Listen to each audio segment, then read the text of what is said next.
new collectible, a new market. It's a whole new world. I can quote that Pokemon theme song, and it's very exciting. Did we restart the live? Yeah. So actually, I think I made a mistake because I didn't hit the go live. I think it was just us like chit chatting. Oh, okay. So good. We can start over. And as a real Randy Chavez, everyone say hello to Dashi. I wonder. Oh, I guess there's a live chat now and everything too. Yeah.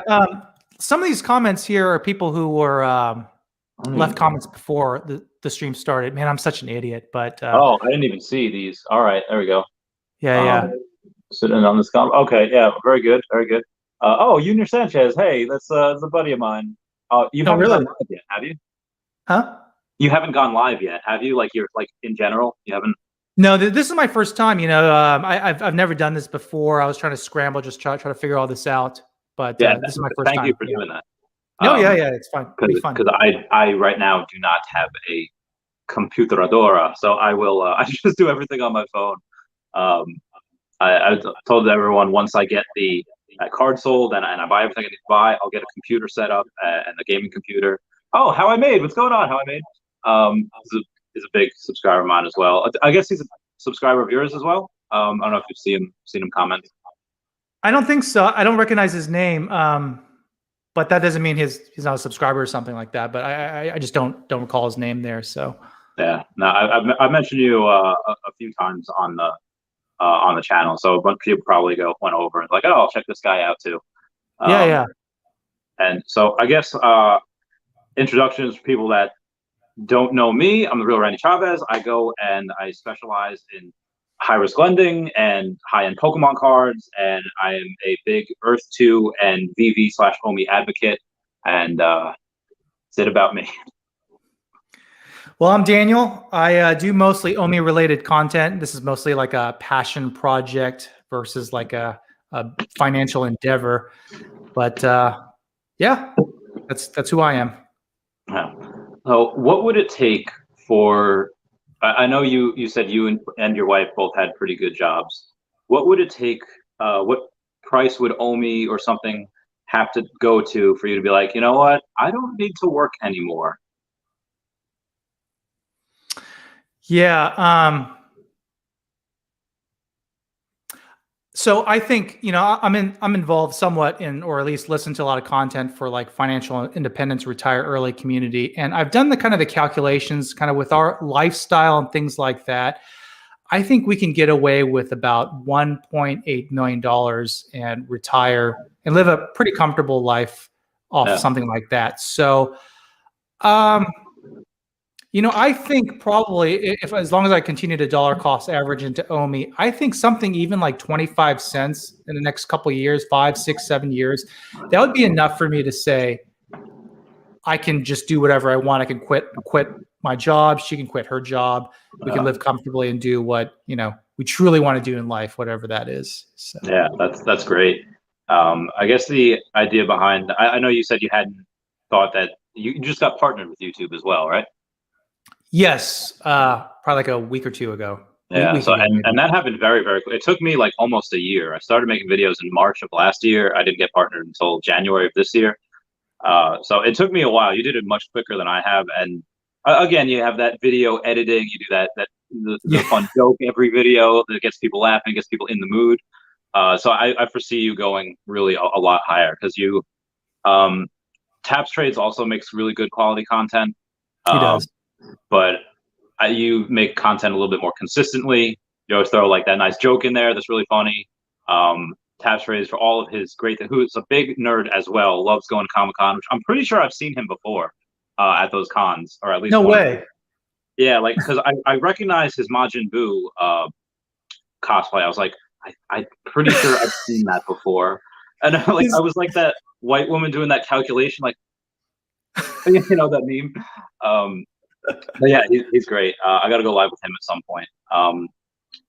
But yeah, so would it surprise you that, let's say, if by the end of the year you're making maybe like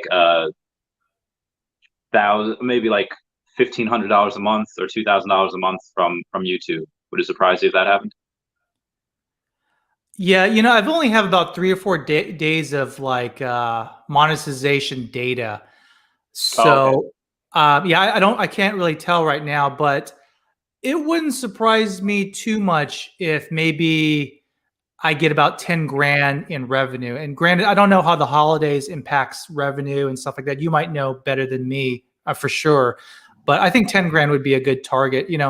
The thing about the Omi content is the people who do Omi related stuff, you can look at their subscribers they have, and it kind of seems like it caps out right now. Maybe because it's kind of a little bit down or it's not as well known. But, I think Cavell has like 6,000 subscribers. He puts out quite a few videos, but he might get about 5,000 views a day. And I don't know what that translates into, but it seems like that seems to be the cap. That's the most an Omi content Yeah. YouTube channel can make in terms of revenue and views. So I think there is a cap right now. But if Omi hits like 1 cent this year, 2, 3, 4, 5 cent, and there's a lot of people interested in the token, I think then we can grow very, very quickly. But until that happens, we'll probably be stagnant for a while. Yeah, yeah. Cavell goes pretty crazy with the with the number of videos he puts out. Like the man doesn't sleep. I've seen videos out at like 3 in the morning, at like 10 at night, like 12 in the afternoon. Like, man, what's this dude like? He just doesn't sleep. But I think with when I was getting at the height, maybe like 2,000 views a day, it was maybe like $15-20 a day, something like that. Wow. And that was, but it's because my I was making about 3 or 4 videos a day as well, and it was on mostly on Earth 2, and then it was like Tesla and Pokemon videos, and then it was and now I've gained a lot of audience on Omi, but yeah, I think Comic Con will be a big catalyst, so I'm gonna try to put VV a lot in titles as long as I stay consistent. I think that'll be good. But for right now, pretty much everything that I make goes right back into Bitcoin and Omi, and anything that is not going to bills is just going to Bitcoin and Omi. So I actually considered going back to work just so I can buy more Bitcoin and Omi and then have a little bit left over for Earth too. But I'll see how things play out. Do you mind if I ask what you do professionally, and then I could share that as well too? I'm kind of curious. What I know you have some military experience. You're a veteran, but what do you do on the civilian side? Yeah, sure. So in 2017, I had started I went to work at a private bank after I got out of the military in 2016. I went to community college for 1 semester, and I wanted some extra money, so I was working with this guy Dean doing IT, running wires, and then he takes me to a place where it's like a private bank, and they said like, yeah, they like do loans here. I was like, well, it doesn't look like a normal bank. It's like, yeah, it's just like they fund the deals themselves. I was like, oh, so they give, and I got really curious with it, and I get an interview with the guy, and he says, yeah, it's just a high risk lending company. You give money to business owners that don't qualify for bank money, and the returns are great. It's like high risk credit cards up to 24.99% each year. I was like, oh, that's like double what you get in the S&P 500. So they brought me on, and within 2 weeks, I saw the money you could make, and I said like, I'm not going back to school. I was using my GI Bill, going to school for free to be an X-ray tech. But I went in that high risk lending, found out I was very, very good at it, and I started with just a couple grand. And then 2020, by 2019, I had over 100 grand. And then in 2020, I made that the Pokemon business, buying and selling Pokemon cards. And then in late February of this year, I made enough where I do not have to work anymore, so I am retired. Wow. Yeah. Oh, that's amazing. Yeah. And part of me wants to go back. I was like, I'm loving life. I am. Okay. I dress in t-shirts and sweatpants every day and just living my best life. I went to Stop and Shop the other day, just looking like a hot mess. I was driving back from my girlfriend's in Brooklyn. So my shoes are untied because like you don't need to tie your shoes if you're just driving.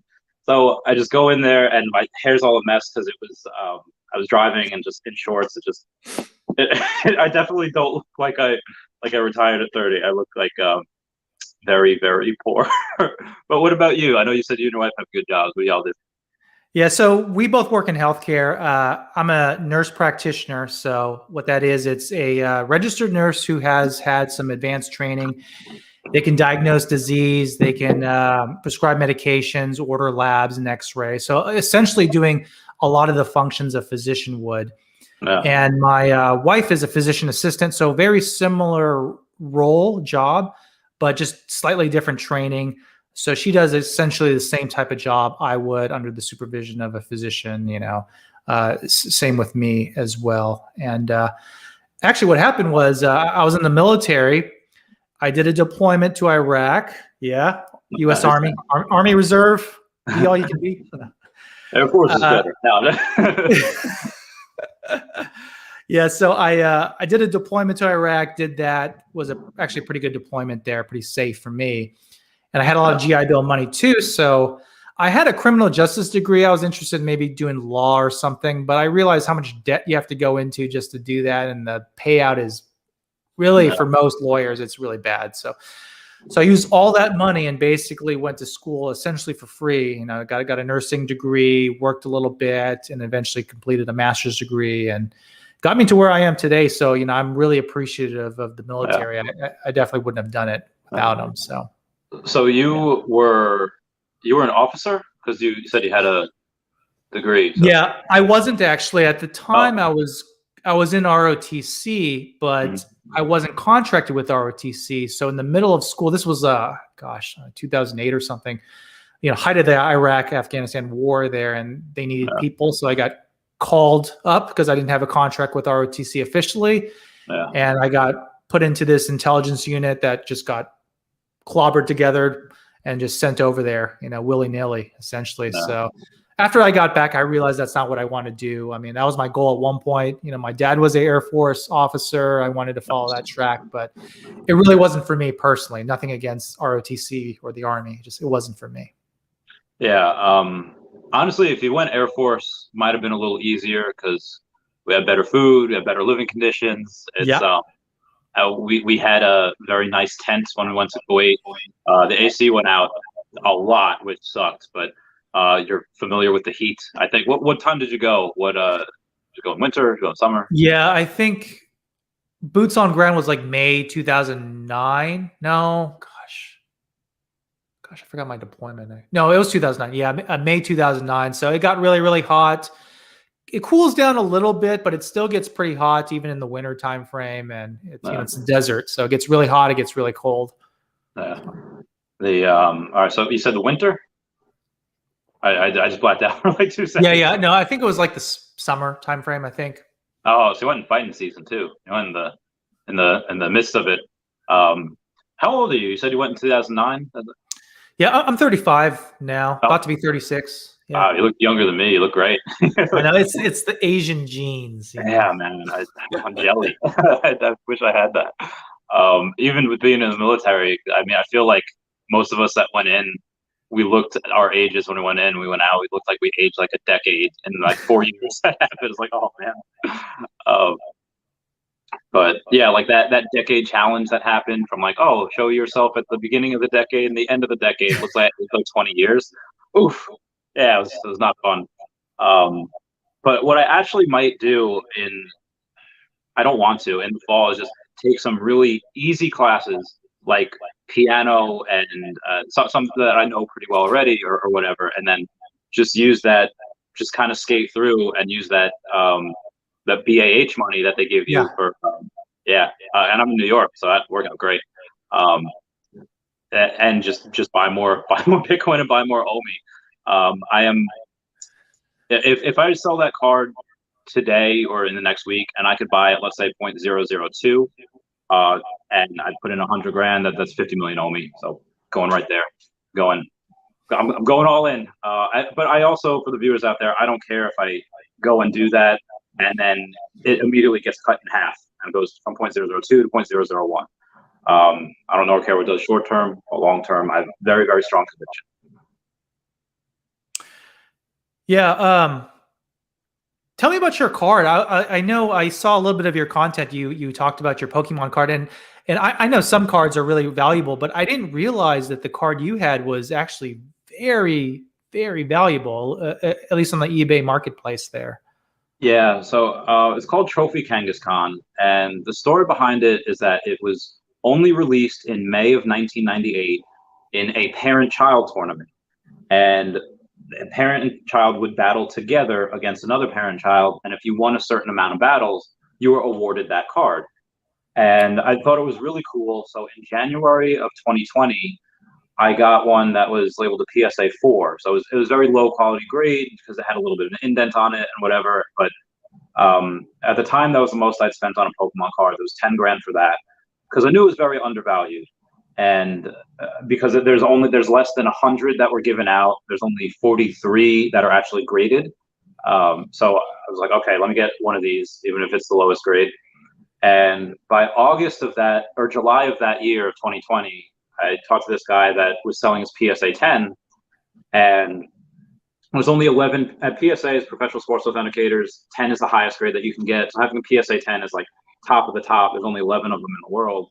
And he was looking to just get out of Pokemon business in general. It's like, okay, let me go and get this. And we did a trade of some product and then mostly money, of a record price point at that point for $80,000. And while I'm in the middle of paying it off, one is listed on a PWCC auction, which is a major auction house on eBay. And I actually liquidated some Tesla stock and I sold as much as I could to try, and I raised 100 grand to try to get that one as well. Wow. And I could not, because even though I was contracted for 80 on the other one, I paid off like 40 grand of it by that point. The price had already risen to $150,000. Like 2 months later, I was like, oh man. So I didn't get that, but since then, another one had sold for 150, and my friend Scott that has one sold, or did not sell. He declined a $220,000 offer. It's just really rare. It's the third rarest card in the hobby, and it's just top of the top. Some people are just crazy. So I had a deal for 350, but it fell through. So I'm gonna sell it for 300. And if I cannot do that, I'll try to sell it for 280 or 275 because OMI and Bitcoin are too cheap right now. But that's a card that I'm okay selling, even though I killed myself to get last year, because I see OMI just going straight to the moon, even if not this year, next year, and I can just buy it back. Wow. So, yeah. Do you think you can actually, sometimes people list prices on things that no one's actually going to buy it for that price, right? Mm-hmm. But do you think there's a big enough market that you'll eventually sell the card maybe by the end of the year? Oh yeah, easily. Because mine is the cheapest on eBay at 420,069. I did that for the lols, but that's the cheapest. The second cheapest is about 485,000 for best offer. The other two that are on there is 495 and 500,000. So already I'm the cheapest there, and I already had a deal for 350. The only reason it fell through was because he was going after actually the biggest, called the Pikachu Illustrator card. Like 30 something were released, and there's so few out there. So I couldn't really blame him for that. Give me his word. So I have no doubt that this can sell for 300, and if not, again 275. The only issue I've had is that it's a lot of money. Salute, senor. It's a lot of money for people to try to liquidate, and to do that all at once, it's just hard. Especially this one guy in Italy says, "Listen, I have over $500,000 worth of product. I could sell it all in a couple of months." But I guess in Italy, when you intake that much money, they charge like a 45% tax. Like, oh my God, it's ridiculous. So he would have to actually sell everything, and he still might not have enough. Just for this one card. Like, all right, I can't ask someone to do that. That's 45% tax. But yeah, it should sell. I'm hoping before August. I'm hoping before Comic-Con, just so I can buy in before that big announcement. Yeah. But, yeah. So that's that. What about you? Have you sold anything in order to get other investments, or is just as money comes in from your job that's when you go and you buy? Yeah, I have. So I haven't sold anything yet. I actually own 3 rental properties. Oh, and nice. I was big into the rental property game last year. I listened to a lot of YouTube, and I'm like, oh man, rental properties is the way to have passive income and eventually retire early. And having rental properties is definitely a lot harder than it sounds, and YouTubers make it sound like, you know, there's a lot of stressors. And so I'm actually trying to sell 2 of my properties. It's going to take a little bit of time, probably 3 months, I'm hoping, but I want to sell 2 of them, use some of that equity I've built up to put into Bitcoin, and definitely OMI as well. But I'm going to put it in my 5 currencies that I love. And I think if I can do it at these low prices when people are really scared about the cryptocurrency market, I think maybe in less than a year, I'm guessing maybe I can double, triple, maybe even quadruple, you know, just depends on how things roll. But I'm hoping to get these sales done as fast as possible. But real estate transactions have a lot of friction involved in it. You know, there's a lot of paperwork. There's a lot of things that can happen. So definitely easier than selling a Pokemon card, but still it takes time. You know, Yeah, I'm sure no, you know too. definitely a couple months because you have so many people in it. They all want their piece. They all want, you know, the real estate agent, the company, and all that. They definitely want their piece. But that's great. There's this other YouTuber named Ari Realty who we're actually going into business together next year. Part of the proceeds of this sale of the card is going to be a realty company. Maybe you can dissuade me from doing that if you say it's really hard to do. Well, it depends what you want to do in real estate. I feel like being a certain type of landlord is a lot harder, and it just kind of depends on your ability and your psychology too. So it depends what you're going to be doing. Yeah, I mean, because we're both veterans, so we get that VA home loan, and what he would do is he would get one place, and I would get another, and then we would go and live in those places because you have to for the VA home loan, and we would just get like a triplex or a duplex each, and then just rent those out. He has like perfect credit, so he would just use my capital as the placeholder for, okay, well, we get tenants, so just pay the mortgage on this, and then so I figured that'd be great. That'd be great to try to do. But outside of that, I just want to get to the comments real quick. We had a bunch of people. We're not ignoring you guys. Oh man, there's a lot of things on here. So do we have ability to highlight these comments and pick some of these questions out? I don't know if I have the ability to highlight. I don't have the ability to highlight. You remember what's going on? NFS Freak 951 says, "What do you think the price of OMI will be end of year?" I've given a lot of my price predictions. I would say I might have to change it. It was 10 cents by the end of the year. Oh, hey, there it is. It's highlighted. It used to be 10 cents. I would like to, my base case is probably, and again, this is my base case, is probably going to be down towards around 8 cents now, which a lot of people think is high. But again, when we have all these big catalysts for Immutable X and Ethereum blockchain, bigger exchanges, and Comic-Con, and just mass adoption, again, they haven't even started advertising yet. They have us doing that for them, which I like. I'd say my base case is about 8 cents. My bear case is about 3 to 5 cents, and I guess my bull case would be about 10 to 12 cents now. But what about you? Yeah, I did an early price prediction, and I kind of stick to it. But I believe by the end of 2021, we can hit as high as 5 cents, and my practical range is about 2 to 5 cents. Now, I'll preface this by saying that certain things need to happen in order for this to go through. You know, within the next 2 or 3 months, we need to be migrated over completely to immutable. It has to be pretty, hopefully no complications associated with that. And we have to have multiple exchanges. If that happens, I definitely see it's possible that by the end of the year, we can hit those marks. But, you know, the window is slowly closing here. So worst case scenario, if we don't hit these exchanges, you know, we don't have a big Binance or maybe even a Coinbase by, let's say, I don't know, October or something like that.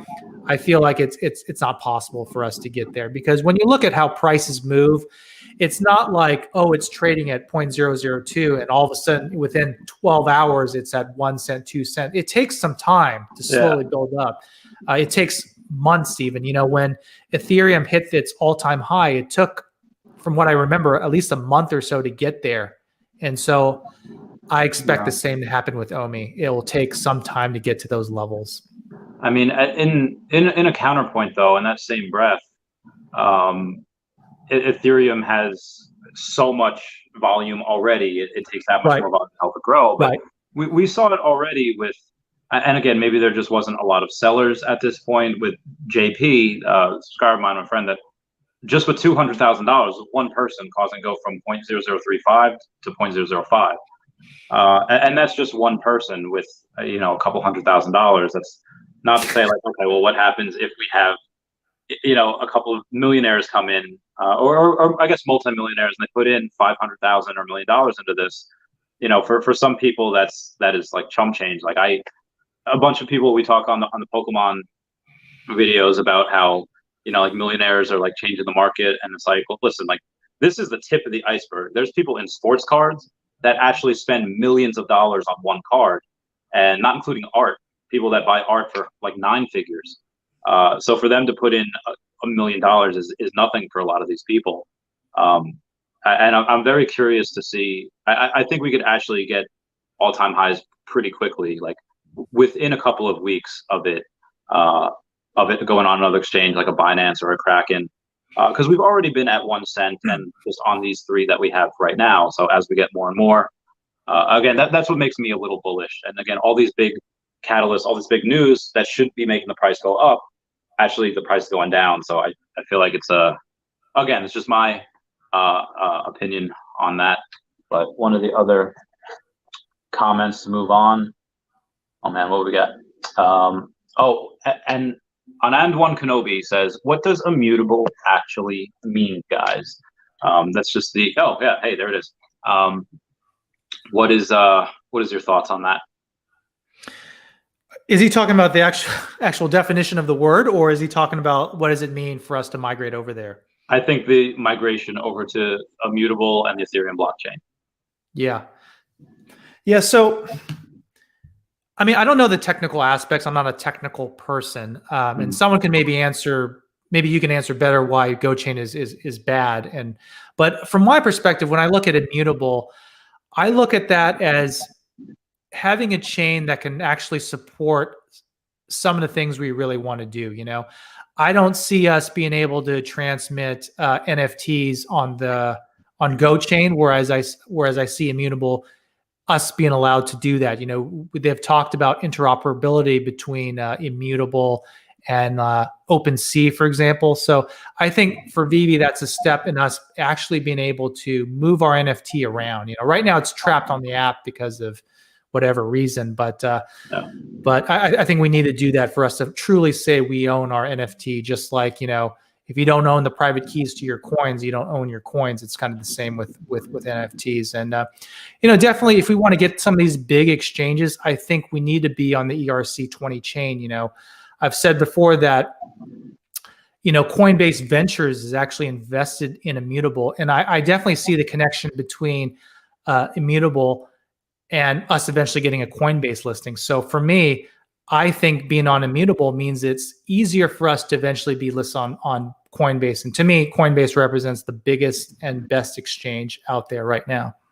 Okay, I wasn't sure. That's why I asked you. I was like, okay, he definitely knows. So let me go and ask him. I know that they had, I guess, a falling out with the founder of the GoChain, that Go token, that GoChain, and they said it's just easier to be on the Ethereum blockchain because when Ethereum 2.0 comes out, they'll have the transactions will be instant. I don't know how many thousands or tens of thousands of transactions they can do per second. But outside of that, there's no gas fees, which a lot of people right now, I think what was keeping Ethereum down is because the gas fees are high. But when the gas fees go low and there's zero carbon footprint, I like that. I think GoChain was supposed to have a very good or a very low amount of carbon footprint. I think this potentially is just better though. But as far as Immutable X, I did not know that Coinbase had invested in them in a certain way. So yeah, that's probably just chess piece for like the long game, which also is why they delayed being on another exchange, because it's probably hard to be on an exchange where they are now. That's why they have these 3 kind of like poop exchanges. And yeah, that was about it. Oh man, we got lots of stuff. You want to pick the next one? Next question? Yeah, let me go down the list here.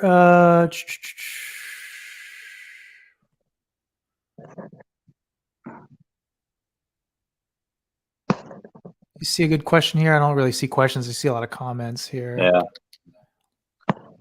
One down, one go. All right, got this Ramos. What's the worst bag right now? I'm writing it out. Oh, D Ramos, Army veteran here too. Huzzah, D Ramos. Um, I hope that's not code that you went to the Capitol. No, I did not go to the Capitol on the storming the Capitol. What if it's not too controversial? What are your thoughts on the Capitol storming as a veteran? What are your thoughts and feelings? You know,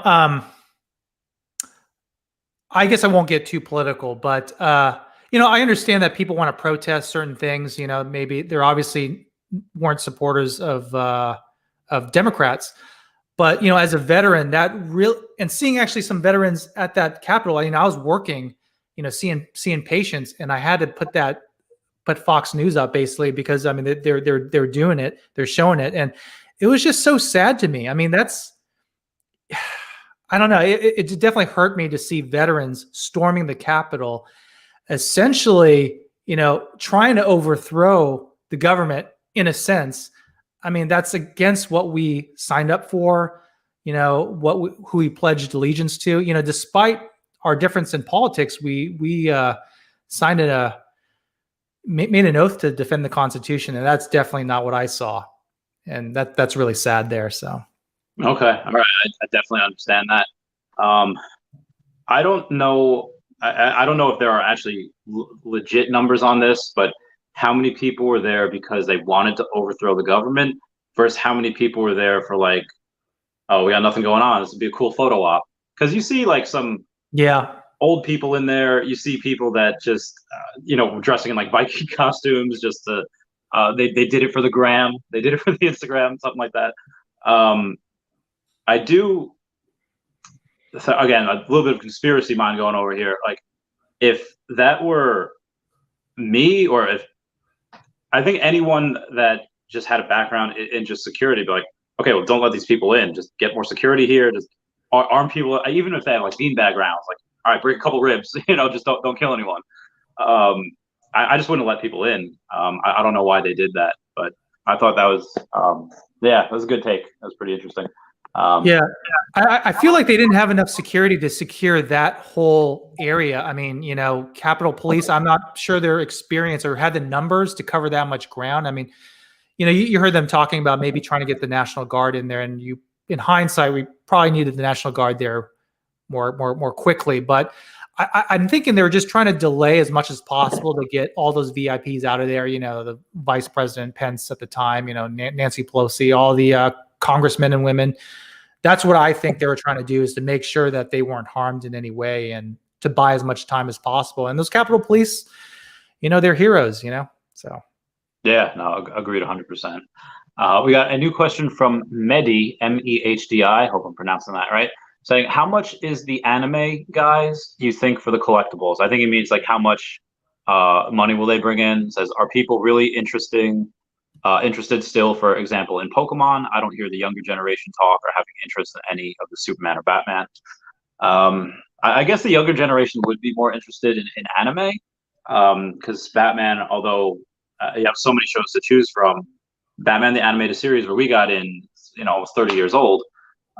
So I think there's some point to that where, yeah, the younger generation might be interested more in Attack on Titan or a My Hero Academia, as opposed to like a Batman, which we've had 5 Batmans already. But again, the older collectors, people 30 and up, can't believe I just call myself older. I mean, they're the ones that are going to want that stuff because they grew up with that. What's your take on that? Yeah, I think, let me just read this question real quick here.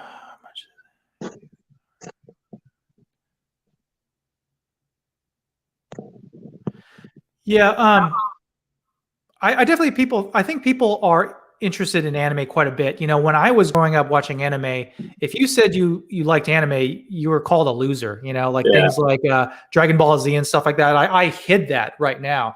But nowadays, the young people, the ones I talk to, just the people I work with, they seem like even boys and girls or both, they love anime. And that's kind of a surprise to me because back in the day, it wasn't like that. You know, Batman, I feel like Batman isn't as popular right now because, you know, the DC films have flopped in comparison to the Marvel films. So I think that's one aspect there too. Pokemon cards, you know, that was more my generation being a 35-year-old, you know, and our generation now has money and they're buying all these cards. Like case in point, you spent a lot of money on those Pokemon cards. So I think when that drops, when we finally get Pokemon, there's going to be, those collectibles are going to be so valuable because we have money now and we're buying those things that we liked from our childhood. It's nostalgic, you know? Yeah. I still see, and I just bring up Pokemon just because that's my wheelhouse. I still see it grow. I have friends that are teachers that say like, yeah, like their kids 5, 8 years old, whatever, that still play Pokemon cards. They still have the cards, they still have the games and all that. So it is never going to end. Like you have so many generations already into it. And I also think now because some people like us that were a little older that have kids that maybe that are 8 or 10 or, you know, even in their teen years that can say like, oh, hey, this is actually a really good anime. You show them like some bloody stuff. So like anime is cool now.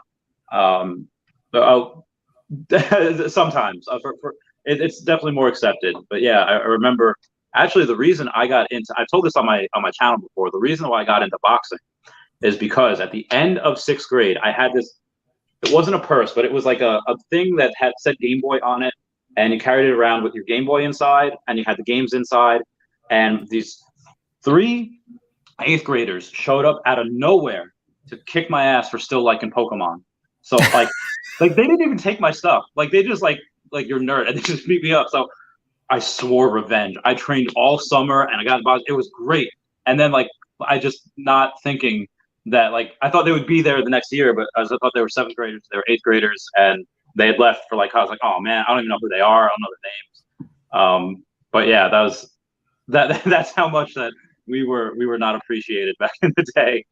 And then by high school, I think everyone was kind of playing again because middle school it was kind of not cool. By high school, it was like, all right, it was cool. Yeah. I think there's a good question for you here. Let me see.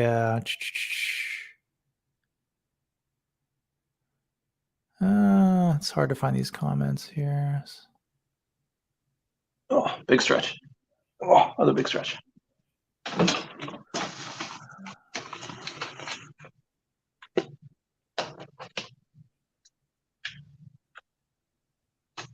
I mean, I lost it. Oh, all right. Oh, wait, here we go. Here we go. Oh, okay. No, that's not it. Nope. Oh yeah, smash that like button if you like what you're hearing.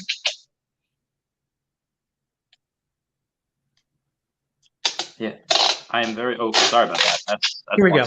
I can do that again. That was not a fart. I was just grabbing some tape while you were getting that comment from my card, putting card between 2 pieces of cardboard. Oh, hello, Hard Life 8887. Hey, don't you think that for VV/Omi, the most important thing is to have more content, to have something to buy there to attract non-crypto people? Yes, it's exchanges and immutable, but drops too fast. Yeah, I agree. And I've told, again, in videos, hopefully maybe Reese or somebody else watches it, told people that if you have more content, I'm 100% okay with them printing 10,000, 20,000 of these NFTs so that a bunch of us can have what we want. And then people that come in, there's actually things in the store. They don't have to go to the marketplace and pay inflated prices. They can go there. And because the rarity, the collectible aspect is still there with the low serial numbers. Like, okay, well, if you want to pay for it, you pay for a low serial number. So that's still there. So the fact that, 20,000 or even 30,000 of these can be printed, I don't think is an issue because of that reason. So I do want to see them putting out more NFTs, which again will be great for the burn. It'll be great for them. They'll have more money to invest. That's my thoughts. How about yourself?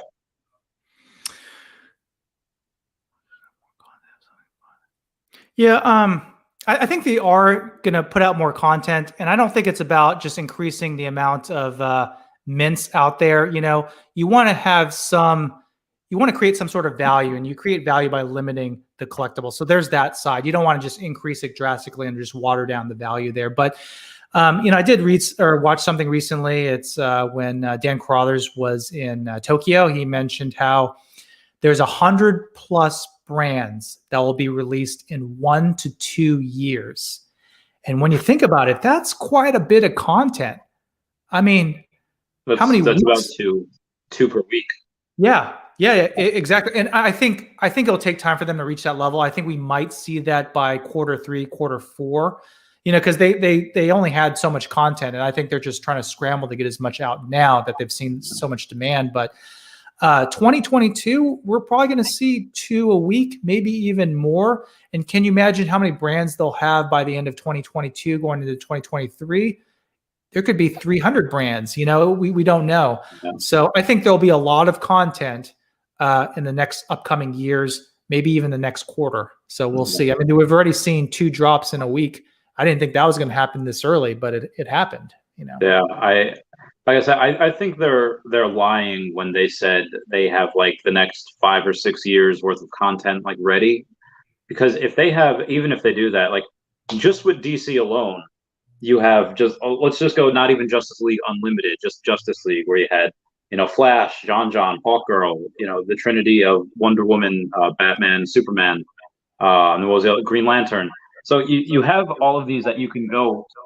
You have Green Lantern. Okay, there's Green Lantern Corps, and then Wonder Woman, and then you just have those. That's 7 weeks in a row, and then you have what they can do together, like the Trinity, or they have that space station with Justice League, and then you go Unlimited. That's 20 weeks or a half a year just in DC, just with the Justice League, not including any of the villains. Although we did have Joker already a couple times, but and Harley Quinn. But I think they have a couple of decades worth of content. Just my opinion, because not even including, again, not confirming Pokemon or anything, but there's like 800 Pokemon now they have to go and different forms, and they have Shining Pokemon. And I also think that they are going to have cards as well. I think they're going to have NFT comic books that you can actually read, because, again, nerd, like when I go into a comic book store over the last 10 years, I've seen a gradual progression of people, especially younger kids, that only get comic books specifically so they could have the QR code. Like, that's the only reason they get the comic book, so they could read it on their phone. And I don't understand that. I like to feel comics, but look to the younger generation to see what they're doing. And if they're doing that, then why not make actual comic books, which again cost what, like $5, $8? Put it on there, sell it for 50, 60, and then boom, that'd be great. Yeah, I think comics would be cool. I think the older generation likes physical comic books, but I think the newer generation, that'd be a great way to expose a lot of people to like a digital comic book. I think it'd be easier for that generation. But I mean, I think that'd be cool. Yeah. Okay, cool.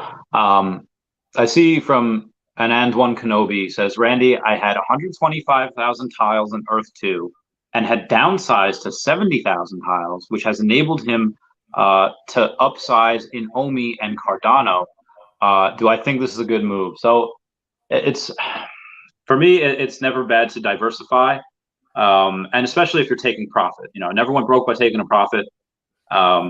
If you did not have money in Omi or Cardano, and you didn't have money coming in, let's say because of a pandemic or whatever, and you needed to sell in order to do that, yeah, I think that's fine. For me, I just typically don't like to sell things. So I would have just, if I had expendable income, I would have just bought more Omi and Cardano until I caught up to what you had put into Earth 2. But if you had to, again, just because you didn't want to miss out and had a little bit of FOMO, yeah, I think that's fine. There's nothing that, again, crystal ball, we can't see the future.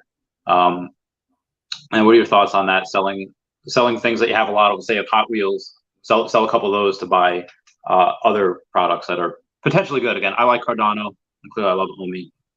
Would you have done that, like selling Hot Wheels or something? Yeah, I don't know. I just don't like selling things. Like when I buy something, when I buy an investment or like a collectible or whatever, I don't like to sell until I'm just going to completely exit my investment. So, I do that in terms of stocks. I do that in terms of like cryptocurrency. But then again, I did talk to Randy earlier. I'm not sure if we got that on there, but I have a couple rental properties that I'm trying to liquidate in order to put money into crypto. So I guess to answer your question, yeah, I guess I would do that. All right, nice. I have a fun under the sun saying, do you think we will ever get Pokemon? Yeah, I don't think they'll announce it this year, just because they have they have so much that even out of the stuff they already announced, like let's say CBS, which I guess has contracts with the NFL Players Association, so we have that. But CBS, you have, I think, Big Bang Theory that's on there. I think Scrubs was on CBS. So getting those types of things on NFTs would be great. Star Trek, they have 3 different types of Star Trek. They have Picker, The Next Generation, and they had something else. Obviously, you'd be more familiar with that than I do. So Jurassic Park, they have so many things that they've already announced that they haven't dropped yet. I think they're just going to do those drops before they announce something else like a Pokemon or Dragon Ball Z. What do you think? Yeah, I don't know. I actually came into this kind of later than a lot of other people. So I don't know what was the original thing that made people think that Pokemon was coming, besides maybe Alfred Kahn bringing Pokemon on his resume. Is that what caused people to believe that, or?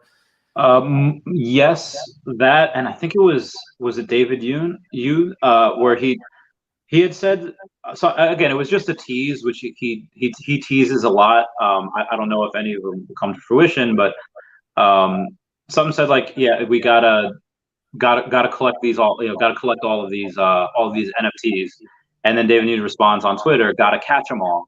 I was like, oh, come on, like, so he says that. It's like, all right, maybe he's just teasing us, but for the most part, yeah, it was Alfred Kahn. Yeah, because I was about to say, I hope that all our Pokemon dreams aren't on that one comment, like, I hope that doesn't happen. But yeah, I mean, I really do believe it's coming, There was an interview, actually, I almost did a video on it, but someone asked the question to Dan Crothers, like, hey, have you guys talked about maybe doing an NFT partnership with McDonald's? And how he responded was interesting. He basically was like, yeah, we've talked about it, but essentially we're not going in that direction. So he basically denies that that's happening. And then when people ask him about Pokemon, he kind of evades the question. So when people do that, usually that means, maybe it is in the works. I just can't talk about it. Yeah. But if that wasn't going to happen, it'd be like, we're not doing Pokemon. That's it. Yeah, that's all true. I have to say. So the fact that they don't mention anything leads me to believe it truly is coming. So I personally believe that. So. Yeah, and especially because they have all these other licenses, and again, if you have Alfred Kahn, that's one of the big things that leads me to believe that. But they have Hello Kitty, and they have out of the top 10 franchises, the highest grossing media franchises, Hello Kitty's number 2. So it would make sense that they would want to get the top ones first, like Pokemon. I don't know how much they had to give them, or I don't know if they had to do like free advertising for them at some point. But I'm like 99% sure. Like, I'm 99% sure that they do have it. But again, obviously, it's all just speculation, just hearsay. But Ivan Loza says, I have an elementary school teacher in Dallas, and these kids still love the same characters and franchises that we did. That is very heartwarming. I love that. This one I think is for me. Amy Johnston Softball says, are you single? Because you mentioned that you had a wife or you have a wife. But me, I do have a girlfriend. So Amy Johnston Softball, I mean, I'm not married, but I have a girlfriend that we are happy right now. So I'll keep you posted. So you're saying there's a chance? I mean, never say never. There's, I would put the chance of me being single again greater than 0. So I'll keep you all posted. I guess it's a good Ask Me Anything. Oh, but you look cute though. You look great. You can get anyone you want. Amy Johnston Softball. You can get. Don't let your dreams be dreams. Just do it. She posts a lot on my channel. I definitely appreciate the support, Amy. Oh, Amy, subscribe. How would either of you like to see blind boxes or loot crates done on Vivi? Oh, I got to think about that. You go first. That's a good one. I don't know. I've never bought like a loot box or anything like that. I don't like to take chances. I'm not a big consumer of loot boxes or things like that. Oh, Because usually you don't get the value back, you barely get enough value back. So that's my opinion. Yes, most times you could have bought everything in that loot box. Let's say, if you paid $50 for it, it's probably like $20 worth of stuff. Most times you lose money on it. Sometimes you get your money back, and every once in a while, every once in a while you get that one that's, wow, this is like 10x what I paid for. But that being said, I love gambling. I learned how to count when I was younger, like count cards, and I love blackjack. I love Texas Hold'em. I love poker. I pretty much gamble once a month, whether it's at the Poconos or I haven't been to Atlantic City in a while. I went to Washington a couple weeks back, gambling again. I love it. So I do love the idea of that just for myself. But that being said, Matthew, is that because it's gambling and you do have kids on this, and people that don't know that it's gambling, I can't advocate that other people do it. And it's like where I see like, oh, raffles are being done for this card, like pay $10 for a chance to win this card, one of 100, and that's gambling. And I cannot advocate that for a lot of the younger users. In the VV-verse, when that happens and we have, say, like Starscream and Optimus Prime fighting like Rainbow Dash and Luna from My Little Pony, like in a thing, I think they'll be gambling on the secondary market where people can go and say, oh, I bet these two win or these people win. But as far as actually on the app, they make a lot of money. And I would participate, but I just would tell my subscribers, hey, probably not a good idea. So that's just because, again, what you said, you're most likely not going to get the money back. So this is a good question, actually. I was thinking about doing a video on this later, but do you believe, guys, that in the long term, Bitcoin will have less influence on the OMI token, or is Bitcoin going to have a big role in the price? What do you think? That's a good one. I mean, short term, obviously, it's everything. They form a symbiont circle. What happens to one, it really affects the other. It's like, well, what happens to Bitcoin affects OMI. What happens to OMI doesn't really affect Bitcoin. In the future, I think Bitcoin will be much more stable. And what will happen is that you'll see Bitcoin be its own kind of entity, its own asset class, and then all other altcoins will be another asset class. And eventually they'll probably operate very independently away from Bitcoin, as mass adoption occurs and Bitcoin just becomes more stable and other countries accept it as legal tender. I don't think any country is going to accept OMI as legal tender. But that being said, I don't think that there are deals done that I probably say, oh, give me so much OMI and I'll do it. I mean, I'll do that with Pokemon cards. I've already done that with Bitcoin for Pokemon cards. So that's my thoughts. What about yourself? Yeah, I think Bitcoin is already it's pretty volatile compared to stocks, but it's definitely a lot more stable than what it used to be. I mean, man, back in the day, it was like the wild, wild west. It would drop in price by 90%. I mean, that is, if people if people are bothered by the price of OMI and the fluctuations now, I mean, you should look back to what Bitcoin was back in the day. But yeah, I think as there's long-term adoptions, companies are putting it on their balance sheet. Tesla is the big one there. MicroStrategies with Sailor, and also countries adopting it as currency. I mean, right now we have these smaller countries doing it, but sooner or later we're going to have like a big country that might do that. I don't know who it would be, but when that happens, I mean, price will have to stabilize. There's just too many buyers and sellers. It would have to stabilize, so it'll have less of an effect in the long term. Yeah, agreed. And I forgot that you said you were in the crypto industry since 2014.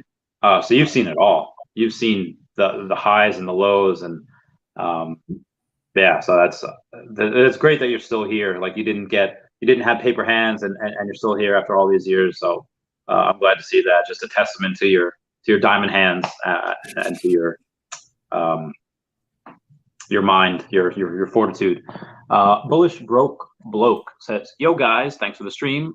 Content and app function is key, definitely. The larger issue is to get more adoption, and presumably there will be a spike at Comic-Con, heightened awareness." Your thoughts? Yeah, I mean, I think we touched on it a bit already. Comic-Con will be a very big catalyst because you have, I don't know how many thousands or tens of thousands or hundreds of thousands of people go to San Diego Comic-Con. San Diego and New York are always back and forth with the top Comic-Con of the year, and to be able to have that just in general with people there, hundreds of thousands of people, that's fine. That would be a great catalyst in itself. But to be online and for everyone in the country to be able that wouldn't be able to go anyway, but can now view it online, and I think that's huge. I think it's more than people realize at this point. What about you? Let me read this here.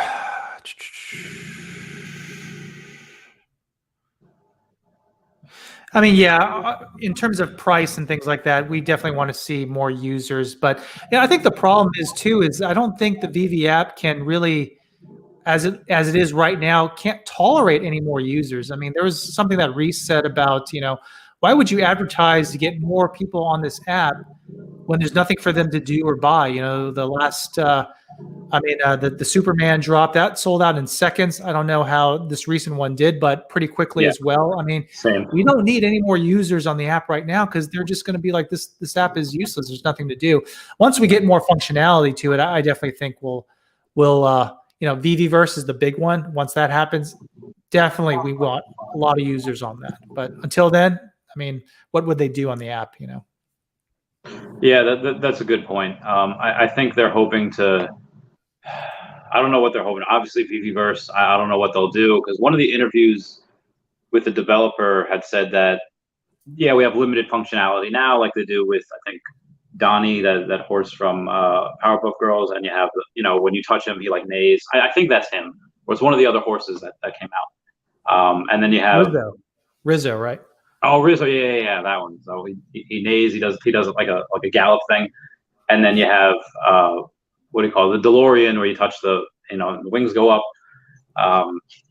So I don't know what the VVverse is going to consist of. If he says it'll be a couple of years before you see like a T-Rex go and try to eat like a member of the Star Trek universe.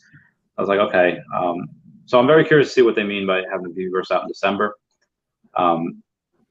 Medi comes back and says, would VV be able in the future to drop more like objects like a shield, maybe from Captain America, Batmobile, Thor's hammer, of characters instead of only dropping the characters? I hope so. I would love to have Mjolnir, Thor's hammer. That'd be great. And again, all the stuff that you could do in augmented reality, like people pretending to try to pick up Thor's hammer because they can't because they're not worthy, or having Captain America's shield, like that'd be great. I would actually like that a little bit more than the actual characters. Like instead of getting like a Pikachu NFT, you get a Pokeball NFT or a Master Ball NFT, or the badges of Kanto. That'd be incredible. I would pay so much for that set. What about you? Yeah, I think that'd be a great way for the company too. It's a little bit harder to make something very interactive like a Batmobile and put a lot of effort into that. But making something like a shield seems to me, at least, that it'd be less effort. I mean, it sounds like a no-brainer. That's what people would want to see. And I can even imagine a situation where, you can eventually film. I don't know if you can do this already, but you can kind of film yourself with your NFT. But imagine being able to put an overlay on your body as well, so you even like have the hammer, have the shield on you, or even you look like the character. I mean, there's so many possibilities here that they can explore that I think that they have the capability of doing right now. It'd be really cool to see. Yeah, that'd be great. I forget who said it. It says like any word on NFL, and I don't think we had any word on NFL recently. Outside of we have the Players Association. Did we hear any other news on that? No, I haven't, at least. Okay, rip. KK says when asked how big the 12/10 announcement, he answered winner takes all, and winner takes all is the last Pokemon book release. So. I don't know if that was the last Pokemon book that was released. I think that was a while ago because it had Bayleaf on there, and Ash had a Bayleaf in like season 3 in the Johto region. And I just don't think that's what he was referencing. I think the 12 announcement winner takes all it might be in reference to Pokemon because that's the highest grossing media franchise, but I don't think the winner takes all was a reference to the Pokemon book that was released. That's just my opinion on that. What about you? Yeah, that's a little bit of a stretch to me. I mean, that's just a common saying, right? Winner Yeah. takes all. I don't know. I wouldn't look too much into it. That's some Illuminati level stuff. Eros Guzman saying, "Hey, I'm single." So I guess saying hook me up. Um, I have I've had I've had some. I don't know if you've had this yet. So there, someone if you don't, you will. Especially as you grow and get some like really loyal followers. I had someone get a tattoo of me, said it in print, said the real Randy Chavez on his wrist, and I was like, oh wow, this is this is crazy. What has been like your most weirdest like flattering or unflattering experience with YouTube so far?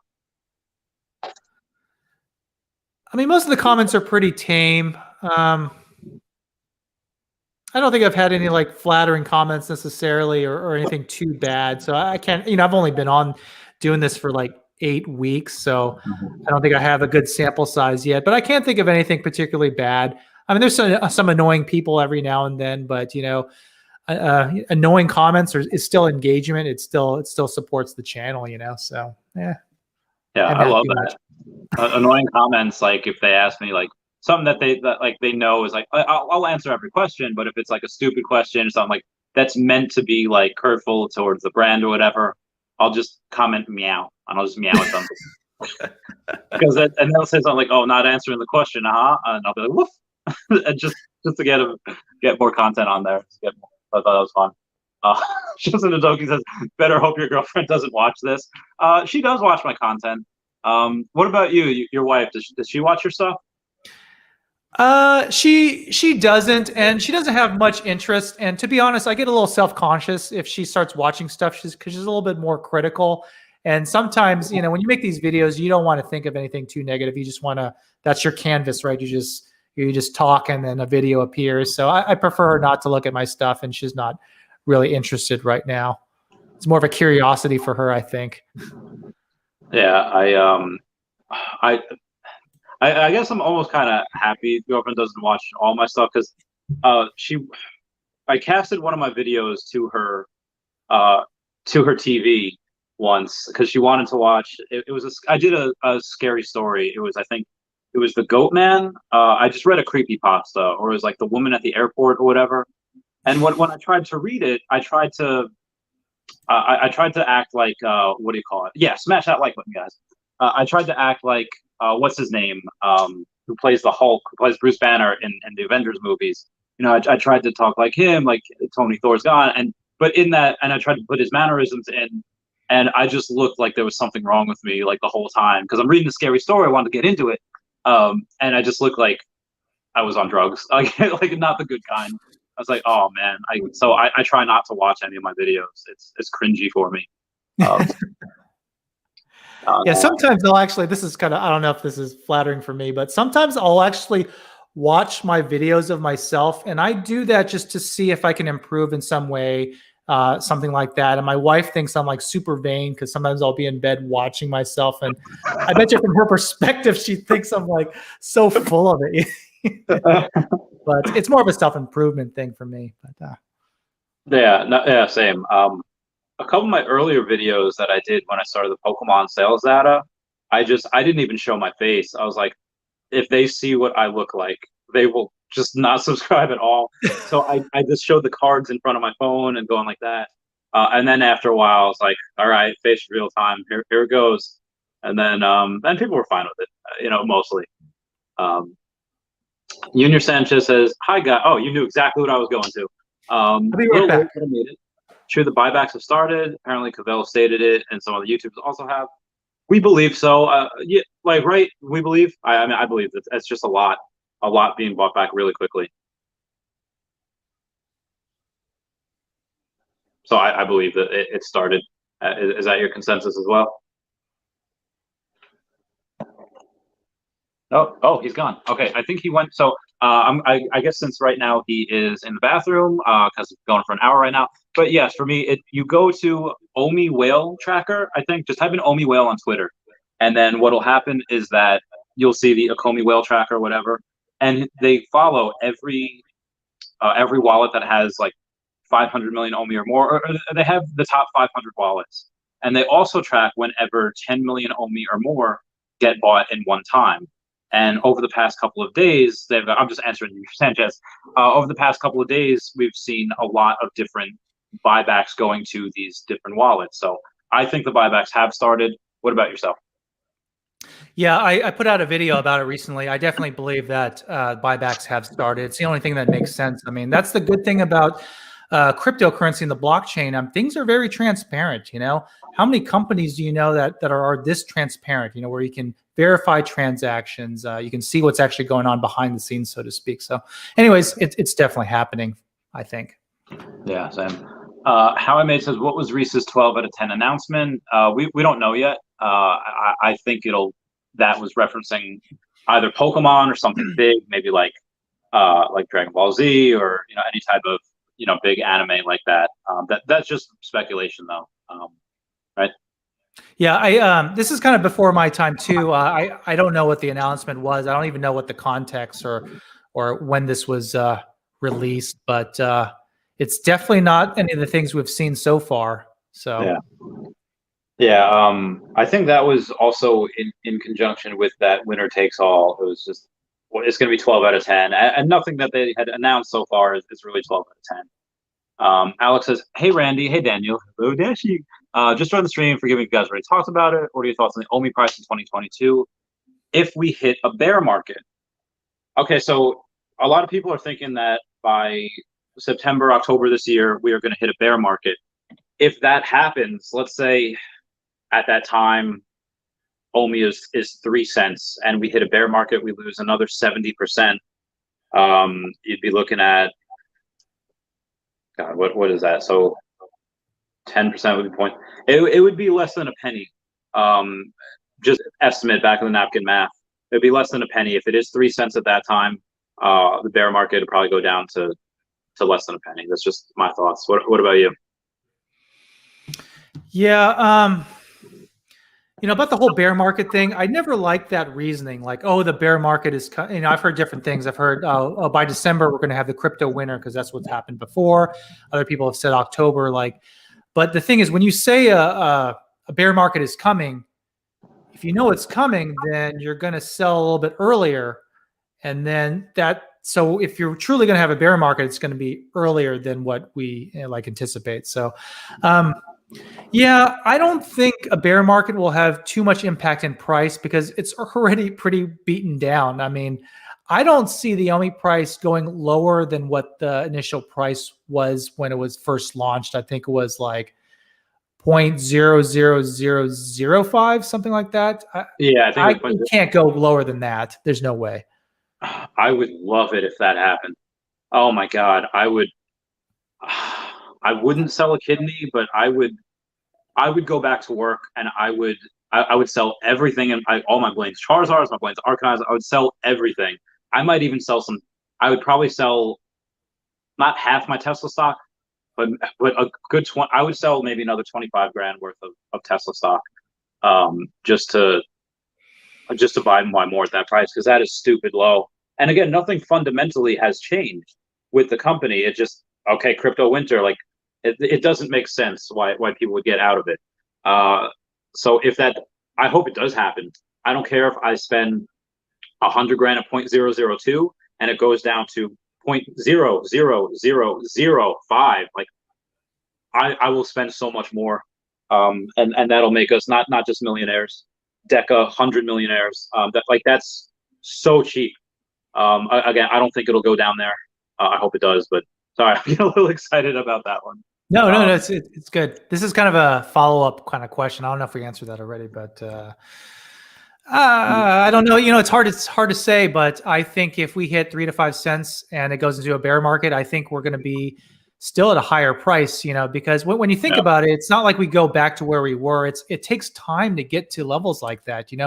It operates in increments of like 20, 30, 40%, that's what typically has to happen. So it takes a lot longer to go from 3 to 5 cents to where we are now. It takes time. It's not like that. So.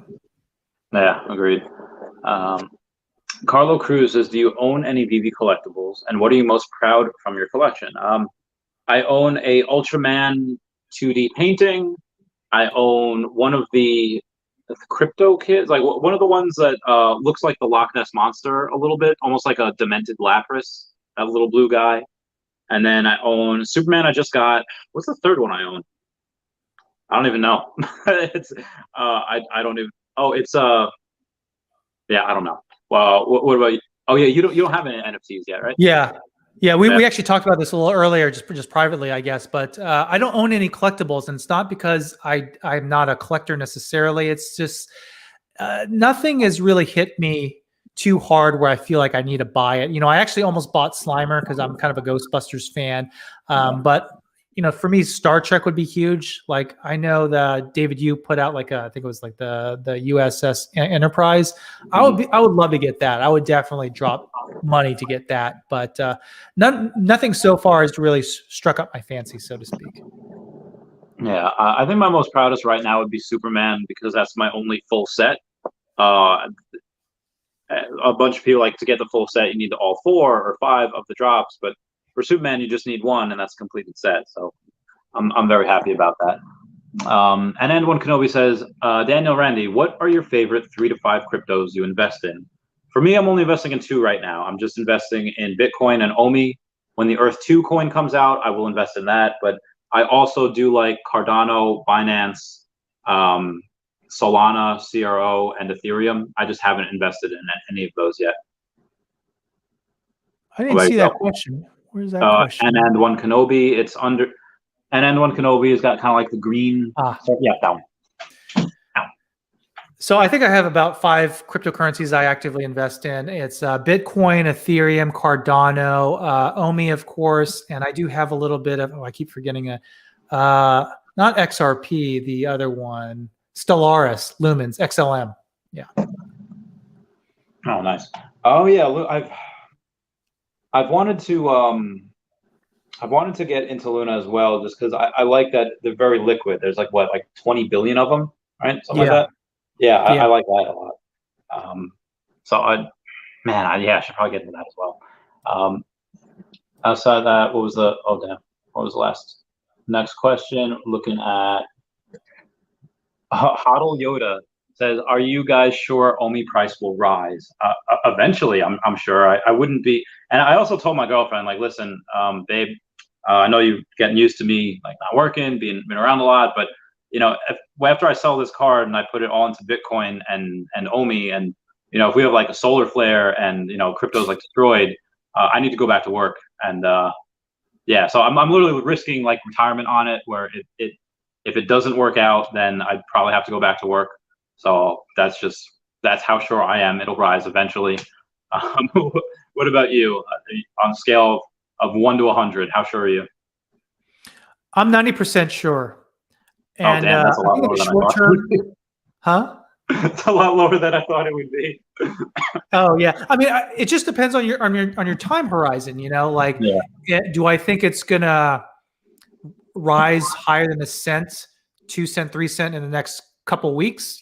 Probably not. But if you look at 5 years, 6 years, 7 years, 8 years, 10 years, yeah, it's definitely going to rise. It's just a matter of how much. And I'm actually working on a big video for me. It's I'm working on how we can value OMI token, and it's based on some stock principles and things like that. I think I'm trying to push it out sometime this week, but I think you'll be pleasantly surprised at how we can maybe value this and maybe give us some more reassurance on when we can see or expect OMI price to rise in the future. But anyways, stay tuned for that. All right, will do.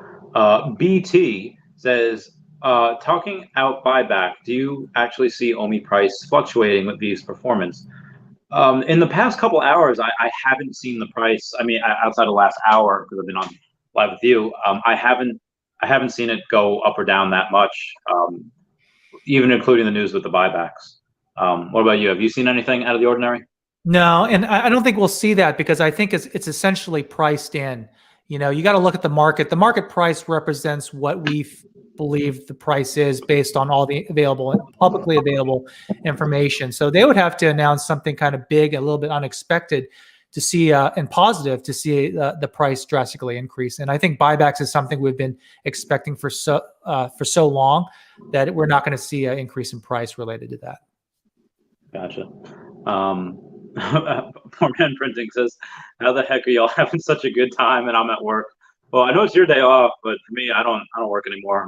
I'm retired, so hashtag lazy, hashtag bum. I just bum around and try to go to the gym later. Yeah, how many days off do you have per week? Yeah, I do shift work. I work at an urgent care center. So we do like 12-hour type shifts and alternate weekends. So on average, typically, I work 3 to 4 days.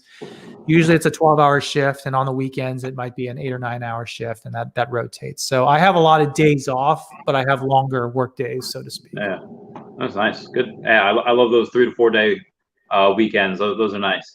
Yep. Nice. Like Panama time. I guess a addition question to Carlo Cruz, like how much is the most you spent on a collectible? For VV, it was Superman. It was like $115. For any collectible, it was at Trophy Kangaskhan. It was about $80,000 at the time of that. What about yourself? Did you have a this question? Carlo Cruz. It's underneath the Gale, or it says "Haha Life YouTuber." He'd asked the first couple of questions before, but this next one is, how much have you spent for a collectible? So it's that one.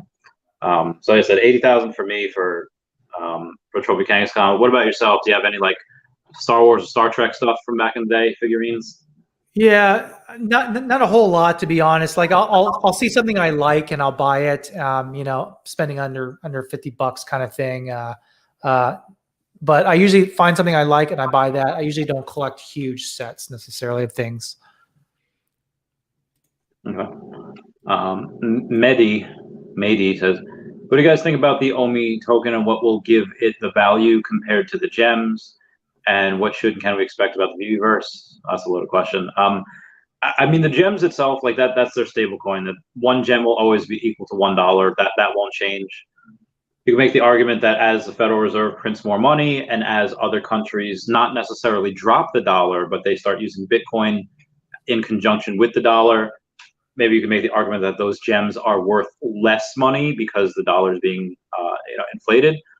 But I mean, only the value compared to gems. I mean, the gems worth a lot of OMI right now because OMI price is down. As OMI increases, gems will be worth less OMI. That's just really the only thing I'd say with that. But about the VVverse, I think the VVverse will come out in phases. At first you'll be able to put all of these collectibles into a room. Maybe they can interact with each other somehow, but the actual fighting, I don't think will happen for a couple of years. What are your thoughts on those? Yeah, I agree with that. I think you explained the gem thing pretty good. I mean, I like to look at Decentraland as a proof of concept of what we can see in a limited capacity. Decentraland is essentially a metaverse as well. There is a coin associated with it or a token. It's mana. I mean, you can use that for a lot of different things. You can buy land and things like that, showcase your artwork. I really think they're using Decentraland as a model of what they're going to do for the VVverse, but they're going to make it a lot more cool. I don't know if you've ever explored Decentraland, but that place is lonely. I mean, it's very lonely. I don't know anyone on there. Yeah, and mana is deflationary, just like OMI will be. And I think once you can buy land with OMI or buy NFTs with OMI, I think we'll see. I mean, if you look at mana, it's just a parabolic price increase. It just blew up after a certain period of time, and it coincided with the Bitcoin super cycle. So I think someday we'll see that happen with OMI. 100%. And what I talk about a lot is that the VVverse will, if they take a page out of Decentraland's book and they say, okay, well, here's not just a showroom, not just a vault. I think at some point we'll get upgraded showrooms, upgraded vaults, and we'll also be able to, in the VVverse, have a space in virtual reality that's like, oh, well, now you could build a house using OMI, and now you could build whatever you want. You could build a ring from the Cell games and have, Batman v Superman in there, make movies. And again, because there's been people already, big companies that have spent close to $1 million buying virtual land in Decentraland, just so they could build a virtual mall. I see a zero entry to barrier to entry for Vivi to do that same exact thing. All they have to do is make their own little universe where people can buy land and they can do whatever they want for all their collectibles. Because again, they did say it would get kind of boring if the only thing you could do is look at your collectibles in a showroom or a vault. And that doing cross-platform, maybe with Decentraland or Epic Games, or again, even with Earth 2 eventually. And that's why I'm so bullish on Earth 2 as well, just because you have the virtual real estate, virtual reality, and that's why I love the company of Vivi as well, because they have the product already. All they need to do is build that world. And I think Vivi can go public the same way Decentraland did at some point. Mm-hmm. I agree. Poor Man Printing said, "Have y'all cashed your check from Okomi yet?" They don't actually pay us. I mean, not directly. You can make the argument that they give us a vehicle and we can invest in their coin, and because they make such a good product with Vivi, the coin goes up. But that's kind of really stretching. I mean, unless you got a side hustle. I love how people always they think like, oh, are you getting paid? Like, I wish we were. I mean, we're not. I mean, if we're getting paid, I mean, really, we're not doing a good job. You know, Omi price is down. I'm filming from basically a small office, this ghetto little office type thing. I mean, I'm doing a very poor job. I'm not meeting my contract with Okomi if that's the case. Yeah, we can be fired. Oh, Kyle Wilson says, I did a video about your video, and Rice also mentioned multiple buybacks is a possibility. Yeah, I mean, obviously they have not just now, but they, you know, when their reserve wallet and their vault gets really low, yeah, they'd have to buy back. So it's not just a possibility, that's something they're going to have to do at some point eventually, outside of now. I think what they expect to happen is, this is the theory. I don't have the math to back it up necessarily, but I really believe that they think of OMI token and the buybacks as a homeostatic relationship. So when they expect the value of OMI to slowly go up, and then when they do buybacks, because the value of OMI is going higher, they buy less and less OMI. So I do believe that, I think there's a thought there that maybe they will never have to do more buybacks because the value of OMI is expected to rise, where they'll never truly get rid of all the OMI in their reserve wallet. But if it does happen, then they'll just do more buybacks. I mean, or, you know, that's what they'll have to do. So, yeah. I also am curious to see what they do on those mass burn events. They said they would have days where they have 2x and 3x and 4x the burn. I think that'd be great, because if they have that, then you could do a billion OMI in one day, just like that. If it goes on a nice drop. I'd be very excited for that. Yeah. One real quick thing there, you know, Decentraland, they did something where when they auctioned off land, all those sales of using mana were essentially burnt. Wow. I could see that happening with us too, where they, hey, here's all the land in the Viviverse. It's a big land rush, you know, it's like Oklahoma, the big old land rush when people are trying to get their land, you know, all of that OMI or that money or whatever is burnt. I could see that happening too, following Decentraland's lead there. But anyways, food for thought. Yeah, that'd be great. That'd be great if they actually make the stipulation you can only pay in OMI or gems. That'd be great. This way it forces that OMI burn. I would, again, I spent about maybe 12 grand in Earth 2 on virtual land, virtual tiles, virtual real estate. So I would see myself, if there's land in Vivi, easily putting in 5 figures in, like 10 grand just for that, just because that's another aspect of, hey, if I'll keep a certain amount and then sell a certain amount at some point as it gets bigger. And yeah, so I'm very excited for that. Barry Cabrera says, is that a 12 out of 10 for OMI or Vivi? I think it would be both. I think it, because what's good for one is good for the other. What are your thoughts on it? Yeah, I don't know. It's kind of too speculative, but yeah, I think it'll be a 12 out of 10 announcement for Vivi specifically, maybe some sort of content. And of course, if it's truly 12 out of 10, we're going to see a price increase. Yeah. And Justin Hitoki has a good point. Says the company doesn't really push Omi. They believe the product will push Omi. So the main focus on the NFTs and the app, which I agree with. Um, I haven't seen them really talk about the coin that much. It's more about concentrating on the product, which you need. You know, the Omi would be useless and pointless without having a good product. Oh man, I don't know what just happened to my thing.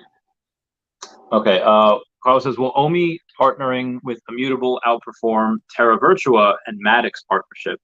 I actually don't know much about Terra Virtua and Matic. I've heard good things about Matic. What about yourself? Have you looked into any of those companies? Yeah, I mean, I'm looking into Matic. I definitely think that's really interesting. You know, being like a layer 2 type thing. I think layer 2 is the way of the future for some of these slower blockchains like Bitcoin and Ethereum. I think layer 2 has to be the way to go. So Matic is really good in that regard. Okay.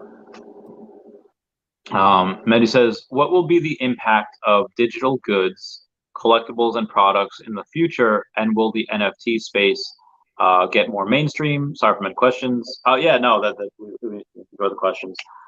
I see this as a couple of weeks ago, there was somebody, I think, in Roblox that made a virtual Gucci handbag, and it wasn't even an NFT.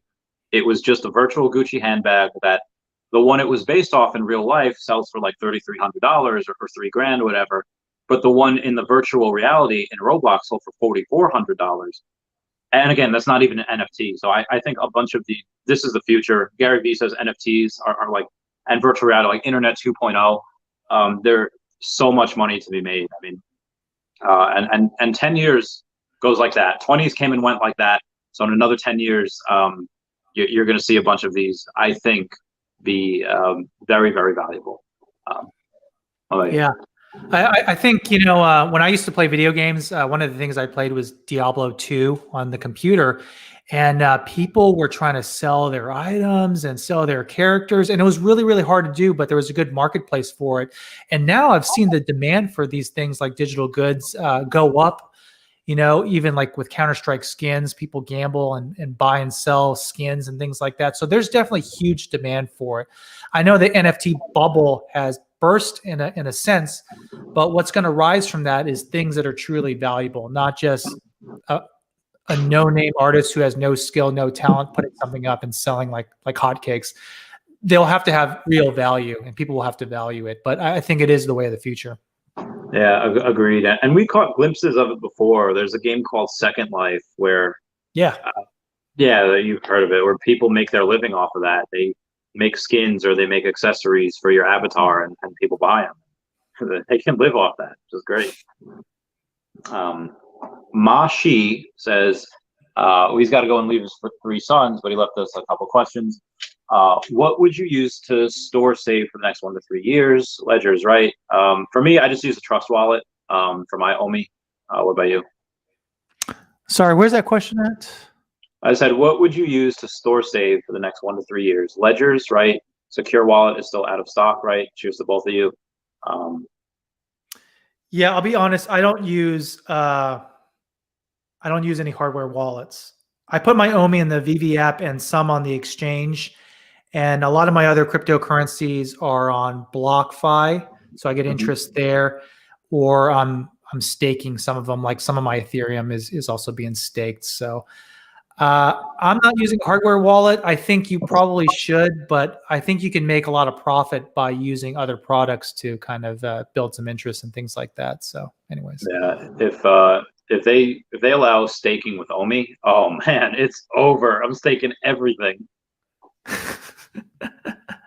Yeah, I don't know where we are with that. I mean, I thought that staking was only for like collecting things, but are they going to allow staking in order to get more Omi? Is that actually coming? I'm a little confused by that. I'm not sure. That's why I said if they allow it, if it's over, I'm in. Yeah, okay. They might allow it with the actual NFTs though. They might allow it with that. Just if you have a complete set, you might be able to do that.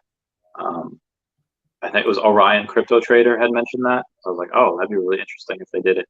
Yeah. Anand One Kenobi says, I heard another YouTuber say that OMI's price move more like a stock than a crypto. Do you think OMI and other altcoins can become less dependent on the price of Bitcoin?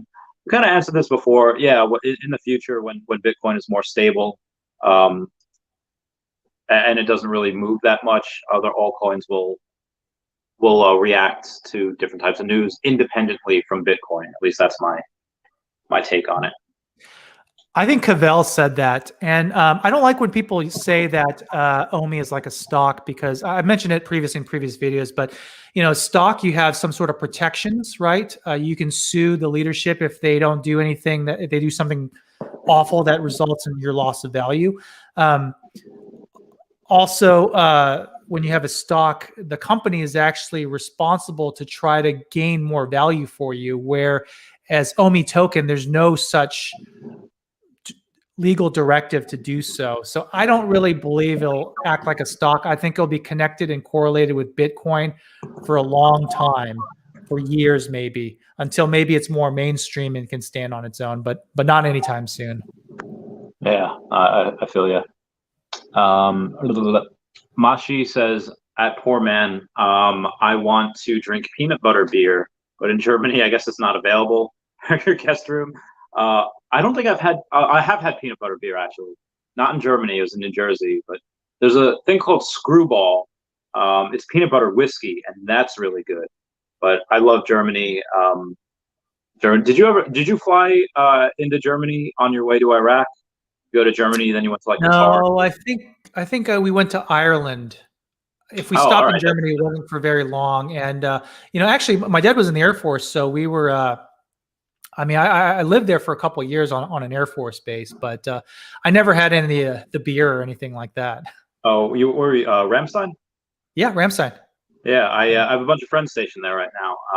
I actually go to Europe every year, minus last year because of the pandemic. But half the people that I was stationed with at one point or another are over there in Ramstein. What did your dad do? What was his job? He was in civil engineering, and he was an officer. So I think he retired eventually as a lieutenant colonel. Oh wow, good for him. No, I was a 2T2, so air transportation. So it was just driving forklifts and 60Ks and all that, just to get all the baggage on the aircraft. Which was baggage and cargo on the aircraft, which was fun, but not really. It was so cold in New Jersey in the winters. The heat was horrible in the summers. Kuwait was a little worse as far as the heat, though. But yeah, I go to Germany all the time. It's really fun. Talk about that. Maddie says, Daniel, Randy, is there any token out there which we can compare to OMI token, and how much will affect the changes? I don't think there's anything because no other project is like this, where you have NFTs that are collectibles, all these great licenses. So I don't think there's another token we can compare. And the exchanges, I think, will have a very big effect if they're big exchanges. But that's it for me. Yeah, there's no direct comparison, because with OMI, the tokens eventually become associated with the NFTs. At least that's how I understand it. But Engine Coin is another NFT type based project, and there's like Eternity Chain, which I guess they're very similar in that way too, but not in the way of being associated with the collectible. So there's not a really good comparison, really. Yeah. Same. What about the exchanges? Second part of his question. How much effect will exchanges have on OMI price? Yeah, I did a video on it, and there's kind of a Coinbase or Binance effect. So what typically happens is a token goes on Coinbase, it shoots up in price because that's a huge market, and there's a lot of people who just don't know anything about it, but they see that advertisement for a new token and they just buy it up. We saw that with actually Internet Computer Protocol, which is something I was really interested in before it bottomed out in price. I might pick some up later, but it jumped up. I mean, I forgot what it was listed at initially, but I think it was somewhere around $50 a token. It went up to $750 before it crashed over. And I expect the same thing to happen to OMI when we're listed on a big exchange like Binance and Coinbase. It's going to shoot up in price. So like I've said before, if you want to get off this train, you're tired of being on the OMI train, get off once we're listed after a couple of days, get your money back. And then and then sell if you want to, but it'll probably correct to get something more reasonable in price. But there will be a point in time where it's going to shoot up if we see it listed on Coinbase. Yeah, no, agreed. Carlos Cruz says, if Matic Polygon is a great project, Terra Virtua will Terra Virtua outperform Vivi? From every other NFT thing I've looked at, Vivi is just miles ahead. So I don't see anyone really catching up to Vivi because they already have like the best licenses with the best people, and again, their app already has a couple 100,000 users. I think we have a couple years head start over anyone else. So I don't see anyone catching Vivi. What about you? I don't see anyone catching Vivi in terms of potential future growth. When you think about Bitcoin, if that were at 100x, or no, excuse me, a double in price, we'd be at $120,000. Polygon has a lot more growth opportunity, and Vivi or Omi has even more growth opportunity. I mean, Omi could easily 100x, whereas Bitcoin is probably not going to 100x anytime soon unless something crazy happened. Just some food for thought. Yeah, I guess this actually goes into our next question from Jay. It says, what price do you think Omi will be in 2+ years? And I actually think it will 100x from here by the end of 2022, because that would put it at about 20 cents. 10x would be 2 cents, and another 10x from there would be about 20 cents. So and for it to do that, let's say if it even goes 10x from here, okay, we'll just need to 10x again at 20 cents. But at 2 years, the end of 2023, I would say maybe 30 cents. If it grew by 50% from 2022 to 2023, that's just my price prediction. What about you? Yeah, I don't know. I don't really have a good guess on that. I've never thought about what's going to happen in like 2022, 2023. I mean, I have a range, so I think within 5 years we can see 25 cents to 75 cents, possibly hitting an all-time high of $1. So anywhere between that is reasonable for me. Gotcha. Yeah, same. I had a price point of about $1 by 2026 as well. End of 2026, because figuring if it goes to 20 cents by end of 2022 and it grows by 50%, each year, obviously at some point we're going to have a fall off. You can't grow 50% for, forever. So I'd be curious. I'd have to redo after the end of this year, after what happens, see if we go into crypto winter or we're in a super cycle. Then I'll have to reevaluate and see exactly what we have. Oh,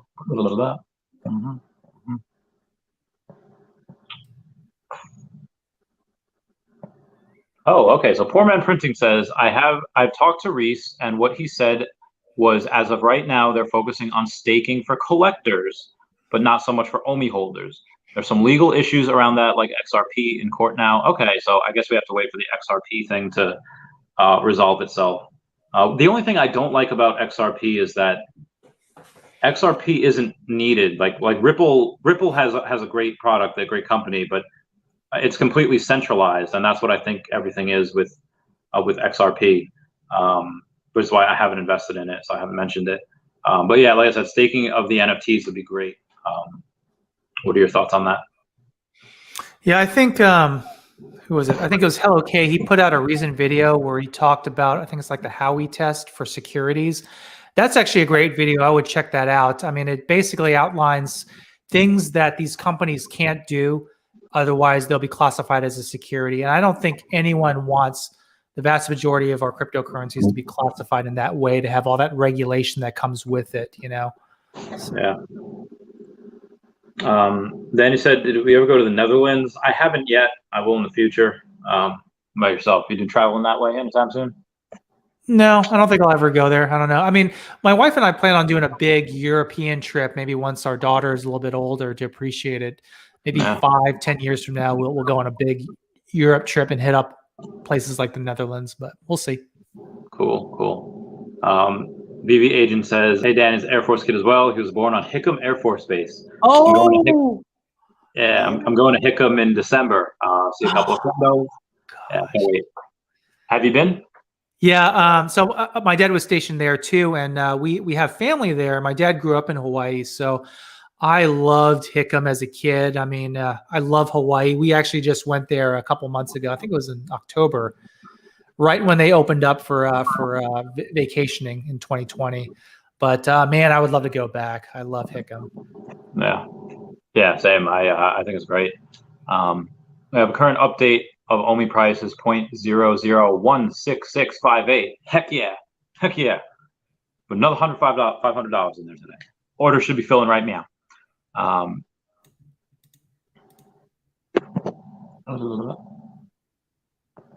man. Every time a new comment comes down, it takes me down to the bottom.